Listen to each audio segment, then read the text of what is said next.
lebih kritikal mengenai satu adalah siapa yang menandatangani perjanjian ini ketika dalam syarat 20 perkara. Salah satu adalah Hamas dibubarkan. Tapi sekarang ni disahkan bahawa Hamas masih lagi memerintah. Berarti polis yang berkhidmat di bawah Hamas, pihak pertahanan awam yang ditabir oleh Hamas dan pihak berkuasa kesihatan Hamas masih lagi mengendalikan kawasan di Gaza ketika operasi ini berjalan. Selamat datang ke Suara Dunia, cerita di sebalik cerita.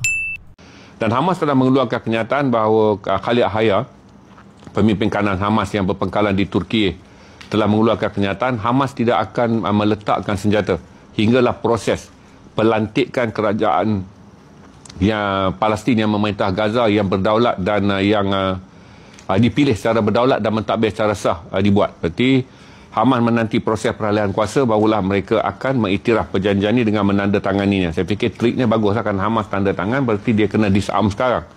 Jadi Hamas kata kalau dia disarm sekarang, siapa yang akan mengendalikan polis? Kerana polis yang berada di di Gaza adalah berada di bawah perkhidmatan kerajaan Hamas. Kerana Hamas ada pemerintah Gaza yang dipilih secara sah melalui pilihan raya. Setakat ini 2,000 lebih mayat baru ditemui di bawah timbunan bangunan. Cepat dan pantas, 48 jam perang berhenti. Pihak pertahanan awam Gaza telah berjaya menemui lebih 2,000 mayat dan menjadikan angka kematian pada bila-bila masa akan melepasi 70,000 orang. Walaupun tiada angka kematian baru akibat pengeboman Israel, tapi angka kematian mula bertambah apabila lebih banyak mayat ditemui dalam timbunan bangunan. Selain daripada terak bantuan masuk ini hari, jentolak berat juga mula kelihatan memasuki sepadan Rafah bagi membolehkan kerja penyuraian tanah di kawasan padat penduduk, terutama di bahagian ya. Kita tunggu tuan-tuan. Kenapa tuan-tuan tengok sekarang ni Gaza City dipercaya ada 900,000 orang. Sebelum perang, Gaza City ni hanyalah bandar 600,000 orang. Kerana mereka balik terikat dekat sini. Jadi tengok map ni di sini. Ingatlah Gaza City ni di depan dia adalah Gaza Utara, satu daerah yang lain. Palestin ni ada 5 daerah. Rafah, Khan Yunis, kemudian Deir Arbalah ataupun dalam bahasa Inggeris dikenali sebagai Central Gaza. Kemudian Gaza City, barulah Gaza Utara. Oleh kerana Gaza Utara ni tak jatuh dalam garis kuning, oleh kerana nak berlaku penyuraian daripada Al-Mawasi, Khan Yunis dan Deir Arbalah yang padat, penduduk mula balik dan menumpang di Gaza City. Tapi daripada Gaza City, bila rundingan ni masuk dalam fasa yang seterusnya, Israel akan tinggalkan garis kuning dan balik ke garis merah. Ini fasa kedua, garis merah. Berarti bila balik ke garis merah, barulah orang Palestin yang mempunyai pertempatan yang besar di Bait Lahia, Bait Lahun dan Jabaliyah akan balik ke kemah pelarian mereka di bahagian Gaza Utara. Dan bila masuk perjanjian fasa akhir, Israel hanya akan boleh berada dalam kawasan biru, iaitu dipanggil sebagai kawasan tebing Gaza, tapi dia berada di dalam Gaza. Ini bahagian biru dalam perjanjian yang kita fikir kata tak semua boleh dimenangi dalam perjanjian ini.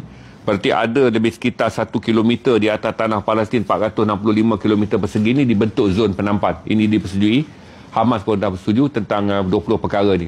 Cuma seperti mana saya brief tuan-tuan petang tadi, 20 perkara ini tak semua dilaksanakan serentak. Kalau nak buat perjanjian pukal jadi rumit. Ini kebijaksanaan Mesir, Qatar dan juga Turki dalam mempengaruhi Israel dan Amerika Syarikat, bahawa mereka tak boleh memaksa Hamas menandatangani dan melaksanakan 20 perkara secara serentak. Maka mereka balik kepada urusan mana yang dulu didulukan, mana yang kemudian dikemudiankan. Berarti pemaksaan ke atas Hamas meletakkan senjata, senarai pertukaran banduan yang complicated tu dikemudiankan. Didahulukan dulu, iaitu pertama hentinya perang, rakyat Gaza dibenarkan balik ke rumah, kemudian pembukaan pintu sempadan untuk bantuan kemanusiaan, dan yang keempat adalah operasi mengeluarkan mereka yang cedera dan memerlukan rawatan segera. 17,000 orang yang saya kata telah pun diluluskan nama dia, dan Mesir sudi menerima mereka, dan saya fikir Mesir sedang berunding dengan negara-negara Islam dan Eropah yang akan menerima 17,000 pesakit ini berdasarkan fasiliti rawatan. Besok kita akan dengar lebih detail apabila Gaza Summit dilaksanakan di Sheikh Al-Sham, Mesir. Kita akan dengar lebih rasmi pesakit ini akan diterima oleh negara mana. Apapun telah dipersetujui oleh Israel bahawa tentera yang akan masuk ke Gaza bagi mengendalikan pentadbiran Gaza untuk pembangunan semula adalah Mesir, Qatar, Turki dan Emirat Arab Bersatu. Berarti tidak Indonesia dan Pakistan. Saya fikir kerana penggunaan bahasa Arab dan kemudian adalah negara berdekatan. Tapi untuk tempoh jangka panjang mungkin lebih banyak tentera diperlukan untuk melaksanakan tugas-tugas bukan bersenjata.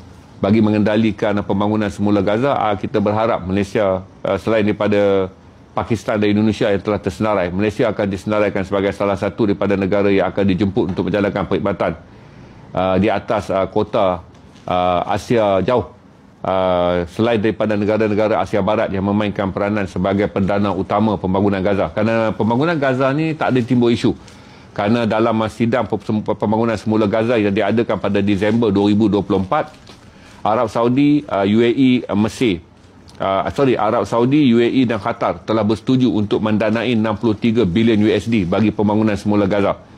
Dan Pertubuhan Bangsa-Bangsa Bersatu hanya menyebut keperluan untuk membangunkan semula Gaza adalah 50 bilion USD bagi tempoh 15 tahun. Berarti tak ada isu mengenai wangnya. Yang isunya adalah sebelum ini mereka nak mencari siapakah orang tengah dalam pembangunan Gaza. Dalam perjanjian dipersetujui bahawa pembangunan ini akan dijalankan oleh United Nations. Berarti dari segi kontrak, dari segi aliran dana, dari segi syarikat-syarikat yang akan mendapat peluang ini tak akan jatuh ke tangan Israel kerana dia dilaksanakan sendiri oleh kontraktor Pertubuhan Bangsa-Bangsa Bersatu. Itu saya update tuan-tuan mengenai perkembangan jam yang ke-48. Sekarang kita dah masuk hari yang ketiga. Besok kita tak ada update kerana kami bercuti. Terima kasih kerana menonton Suara Dunia. Jangan lupa untuk subscribe. Kita jumpa dalam cerita yang seterusnya.